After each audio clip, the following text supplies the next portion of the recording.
دیکھیں آپ اللہ کے رسول صلی اللہ علیہ وسلم کی بیٹی کی زندگی پوری دنیا کی عورتوں کے لیے بہترین مشعل راہ ہے. ادھر دیکھیں اب دیکھ دیتے نہیں ہیں عورتیں, ادھر دیکھیں. اب آپ بڑا ڈسٹرب ہو رہا ہوں, میں دھیان ہے میرے, آپ میری طرف دھیان ہے, سن رہے ہیں میری بات؟ اللہ کے رسول کی بیٹی کی زندگی بہترین مشعل راہ ہے. کیسی زندگی ہے ذرا غور تو کریں آپ, غور تو کریں, ذرا غور تو کریں کیسی زندگی ہے. آج تو جھگڑا اسی بات کا ختم ہو کے نہیں دیتا کہ میاں اسی بات کا کہ ساس سے نند کی ساس سے جو ہے وہ بہو کا جھگڑا ختم نہیں ہوتا, نند سے بھابی کا جھگڑا ختم نہیں ہوتا. آج کے زمانے ایسے ہیں. حضور کی بیٹی کی زندگی ذرا غور کریں. حضور کی بیٹی کی زندگی تھوڑی دیر سناؤں یا ختم کر دوں؟ جلدی بتاؤ یار, ارے بتا دو بھیا. بہت اچھی بات ہے. سنو, حضور کی بیٹی کی زندگی دیکھو. اقبال کہتا ہے کہ پوری کائنات کی عورتیں اگر وہ یہ چاہتی ہیں کہ ان کے بچے نیک بنے تو وہ سیدہ فاطمہ کو سمجھیں. ٹھیک ہے, دیکھ لیں. ممبر پہ رکنا کوئی سب کی بات ضرور ہے تھوڑی, وہ انہیں تو کوئی کام ہے, مولانا کو جا رہے ہیں. اس سے پہلے وہ شاید صاحب جو سنا رہے تھے وہ بھی چلے گئے. وہ یہ سب سمجھتے ہیں یہ مولانا آخر میں چھوڑ دو, یہ کرتا رہے گا جو اسے کرنا ہوگا. یہ اس کی ذمہ داری ہے. ٹھیک ہے, ہمیں یہ اکیلے کو بلایا گا. ٹھیک ہے, میری بات پوری تو نہیں بھائی. جب بھائی ہم پہ ہی سب ذمہ داری چھوڑو تو ہمیں اکیلے کو بلاؤ, ہم دیکھ لیں گے. ختم ہو گئی. قرآن بھی ہم پڑھ دیں گے اور شروع بھی ہم کر دیں گے, تقریر بھی ہم کر دیں گے. ایسی بد اخلاقی سے تو بچے رہیں گے نا. بات سنو, اصل میں آپ کو کیا لگ رہا ہوگا کہ اس وقت موسم تھوڑا سا سخت لگ رہا ہوگا آپ کو, مگر میاں جسے قبر میں جانا ہے اس کے لیے بڑا آسان موسم ہے. کہ آج تو میاں یہ کپڑے تمام دنیا کے ہیں مگر اس دن کفن میں کوئی جو ہے وہ گرم کپڑا ہی نہیں ہوتا. اور حدیث میں آتا ہے سردی بھی بڑھ جاتی ہے, لگتی بھی زیادہ ہے. تو میں کیا کہہ رہا تھا, آج کل کے زمانے کی بچیاں وہ موبائل کی زندگی گزار رہی ہیں. جو موبائل میں عورت کرتے دیکھے گی وہی کر رہی ہے, جو سیریل کی عورت کرتی ہے وہی کر رہی ہے. جیسے کپڑے فیشن میں چل گئے ویسے ہی چل گئے. حالانکہ فیشن والی سے ان کا کوئی دور دور تک کوئی تعلق نہیں. آؤ میں تمہیں بتاؤں تمہارا تعلق کس کے ساتھ ہونا چاہیے. لکھا بزرگوں نے اس واقعے کو. اللہ کے رسول کی بیٹی اپنے گھر میں تشریف فرمائے بیٹھی ہے تو کسی عورت کے رونے کی آواز آ گئی. آپ نے پوچھا کون رو رہا ہے, تو کسی نے کہا پڑوس میں ایک یہودن عورت ہے, اس کے یہاں جو ہے نا بچہ پیدا ہونے والا ہے, کوئی مدد کرنے والا نہیں ہے, اس وجہ سے وہ رو رہی ہے. آپ نے فرمایا ایسا کیسے ہو سکتا ہے کہ پڑوس میں کوئی عورت رونے لگے اور فاطمہ اپنے گھر میں بیٹھی رہے. فرمانے عورتیں کہنے لگی سیدہ وہ یہودن ہے, غیر مسلم ہے. آپ نے فرمایا ہے تو انسان.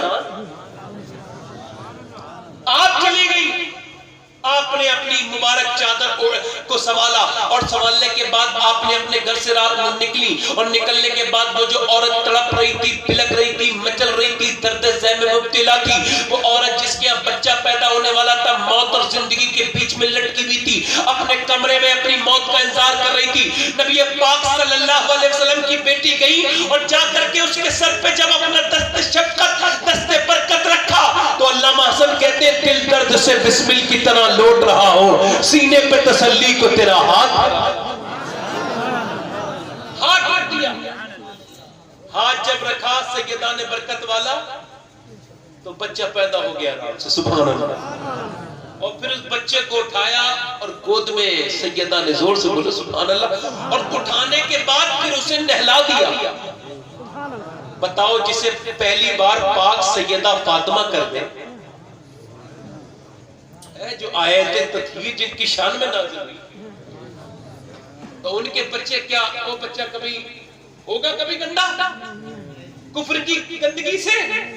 آپ نے اسے گود میں اٹھایا اور اسے نہلانے کے بعد کپڑے پہنا کے پھر آرام سے کپڑوں میں دبا کے لپیٹ کے رکھ کے اسے دے دیا. اس کے بعد اس کے گھر کی صفائی کی, جھاڑو لگائی. بولو یار سبحان اللہ. آج کل تو میاں وہ نہیں, اس کا کام کیوں کر دوں, اس کا کام کیوں کر دوں. اے بھیا کیا بات ہے, میں تو قیامت تک ہی بیٹھا رہوں گا. کیا یہ ہنسنے کی بات نہیں ہے, کوئی بات نہیں. یاد رکھوں گا آپ کے گاؤں میں ہنسی نہیں اڑانی چاہیے بلانے کے بعد کسی کی. ہم بھی بڑے ہنستے تھے پہلے, ہنسنا اچھا لگتا تھا. جب سے قبر وبر کے بارے میں سمجھا اب ہنسی نہیں آتی, آگے آتی تھی حالت دل پہ ہنسی, اب کسی بات پر نہیں آتی. حضور نے ایک صاحب کو ہنستے ہوئے دیکھا نا, کچھ لوگ ہنس رہے تھے تو حضور نے فرمایا بڑے ٹائے لگا رہے ہو, کیا تمہارا قبر کا حساب کتاب ہو گیا جو اتنے خوش ہو؟ زیادہ ہنسا مت کرو, ہنسنے سے دل مردہ ہوتا ہے, ذرا خیال کرا کرو. میں کوئی الگ سی بات نہیں کر رہا. تو آج کل عورتیں اپنی ساس کا کام نہیں کروں گی. کچھ لوگ عورتیں جھاڑو لگاتی ہیں تو اپنے گھر میں ذرا سا قریب اور لگا دے, نہیں کی خدمت کر دے, نہیں عزت بنا لے, نہیں. حضور کی بیٹی نے اس کے گھر میں جھاڑو تک لگائی اور پھر فرمایا اے عورت یہ بتا کہ تیرا آدمی آئے گا تو کھانا کیا کھائے گا؟ وہ رو کے کہنے لگی وہ مجھے مارے گا, ظالم ہے. آپ نے فرمایا لا میں کھانا بنا دیتی ہوں. کہنے لگی آپ کیسے بنائیں گی؟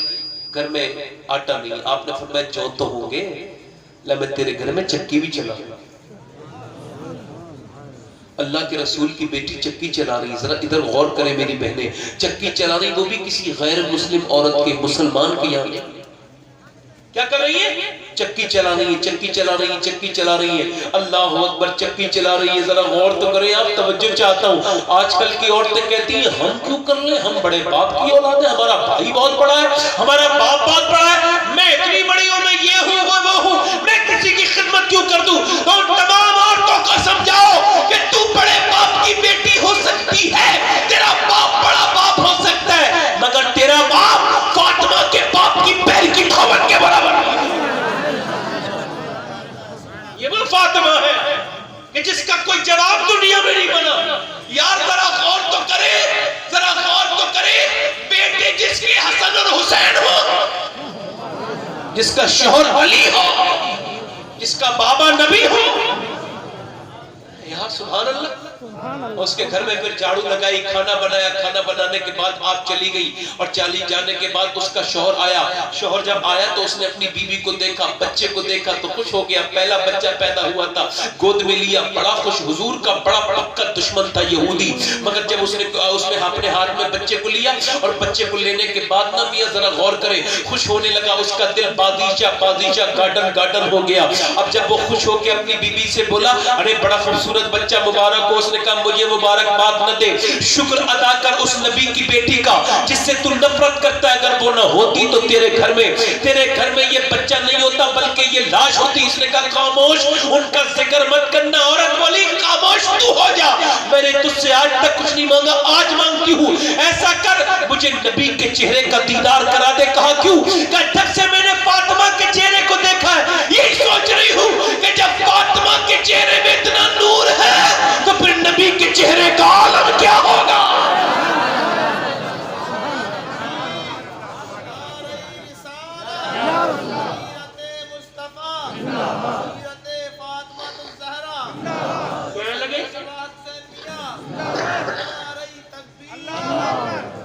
یہودی آدمی تھا, بچے کو ظالم تھا, بچے کو وہی رکھ دیا. بھوک تیز لگی تھی, باورچی خانے میں گیا. باورچی خانے میں جانے کے بعد کچن میں اس نے ایک لقمہ کھایا, دوسرا تیسرا واپس آ گیا. کہنے لگا اپنی بیوی سے یہ بتا تو نے کھانا کیسے بنایا؟ وہ کہنے لگا تو بہت کھاتا تھا, تو آج دن جلدی کیسے آ گیا؟ تو نے کھانا کیسے بنایا؟ کہا تو اتنی جلدی کیسے آیا؟ دونوں میں بحث ہو رہی, تو بتا تو بتا تو بتا تو بتا تو بتا. آخرکار آدمی کو ہار ماننی پڑی. وہ بولی یہ بتا, بولا یہ بتا تو نے کھانا کیسے بنایا؟ بول تو اتنی جلدی کیسے آ گیا؟ کہنے لگا بات یہ ہے کہ میں نے بڑے بڑے راجے اور مہاراجوں کے گھر کھانے کھائے ہیں, مگر جتنا مزہ 3 نوالوں میں آیا ہے اتنا مزہ آج تک نہیں آیا. عورت بولی میں نے تھوڑی بنایا ہے, یہ تو اللہ کے رسول کی بیٹی فاطمہ نے بنایا. کہنے لگا اپنی بیوی سے عورت تو نے میری آنکھیں رو کے بولا میں کتنا بدنصیب انسان ہوں کہ جو میرے سب سے بڑے مسلم ہیں ان سے نفرت کرتا ہوں. پھر سیدہ فاطمہ کے دروازے پہ جا کے بولا نبی کی بیٹی گواہ رہنا سیدہ فاطمہ کے آپ میرے گھر نہیں گئی تھی بلکہ میرے گھر اسلام چلا گیا تھا، آپ نے میرے بچے کو نہیں نہلایا، آپ نے میری پوری نسل کو صاف کر دیا ہے، پاک کر دیا ہے، آپ کی وجہ سے ایک غیر مسلم کلمہ پڑھ کے پورے خاندان کے ساتھ اسلام لاتا ہے۔